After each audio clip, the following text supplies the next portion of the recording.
Assalamualaikum warahmatullahi wabarakatuh. Anak-anakku sekalian, hari ini kita akan lanjutkan materi kimia ya. Di sini melanjutkan materi bilox. Ya. Sekarang kita akan mencoba menyetarakan reaksi redoks. Mengapa reaksi redoks ini memiliki bahasan khusus untuk penyetaraannya? Karena memang ada beberapa reaksi redoks yang tidak bisa diselesaikan dengan cara yang normal penyetaraannya ya. Jadi karena ada perubahan bilox, ada cara-cara pengali yang tidak biasa seperti reaksi yang lain ya. Nah, untuk kita ketahui bersama, saya ingin mengingatkan ya kepada kalian bahwa reaksi kimia itu dapat dituliskan dalam persamaan reaksi. Ini sudah sering ya kita lakukan dari kelas 10 sampai kelas 12. Nah, persamaan reaksi kimia ini harus setara dalam jumlah atom. Jumlah atom maupun muatannya.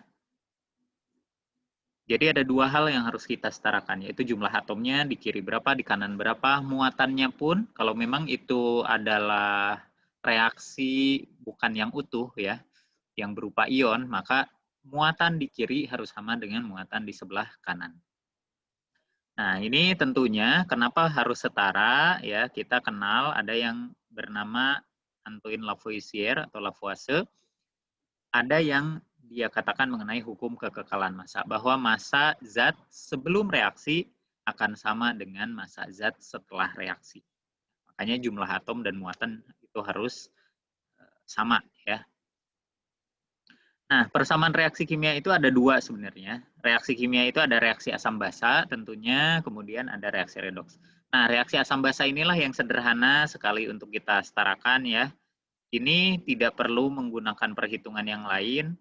Ini lanjut saja, biasanya NaOH tambah HCl menjadi NaCl ditambah H2O. Dalam menyetarakan reaksi kimia ya yang berupa asam basa ini relatif mudah. Sedangkan reaksi redoks ini ada perubahan bilox ya. Kalau tadi reaksi asam basa tidak ada perubahan bilox, kalau ini ada perubahan bilox.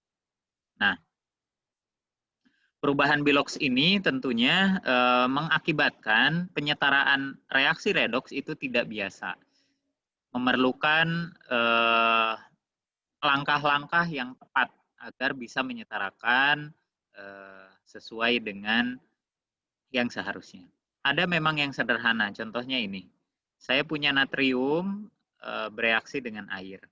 Ini menjadi natrium hidroksida misalnya ditambah dengan hidrogen. Nah, ini adalah contoh reaksi redoks ya, saya coba setarakan. Di sini kan jumlah Na-nya di sini 1, udah selesai ya. O-nya sudah 1, tapi H-nya di kiri ada 2, di kanan ada 3. Gimana caranya? Ya sudah, ini karena Na-nya 1, ya, ini Na sudah 1, maka koefisien yang ada Na-nya nggak boleh diubah gitu ya. Sedangkan O juga sudah 1, berarti nggak usah diubah nih yang H2O ini. Berarti yang bisa kita ubah adalah yang H2 ini dikali setengah gitu ya. Tujuannya adalah supaya jumlah H-nya sama-sama ada 2 ya, baik di kiri atau di kanan. Ya. Nah, ini contoh reaksi redoks yang bisa disetarakan dengan sederhana. Nah, untuk menyetarakan reaksi redoks yang memang ada cukup sulit gitu ya. Ada 2 metode yang dipelajari sekarang, sebenarnya di kelas 10 pernah, yaitu metode ABC ya. Jadi coba-coba. Nah, sekarang langkah-langkahnya lebih jelas di kelas 12 ini, yaitu menggunakan metode perubahan bilangan oksidasi atau PBO. Kemudian satu lagi adalah metode ion elektron atau metode setengah reaksi. Nah, bagaimana kedua metode ini digunakan untuk menyetarakan reaksi redoks? Mari kita lihat di bagian selanjutnya.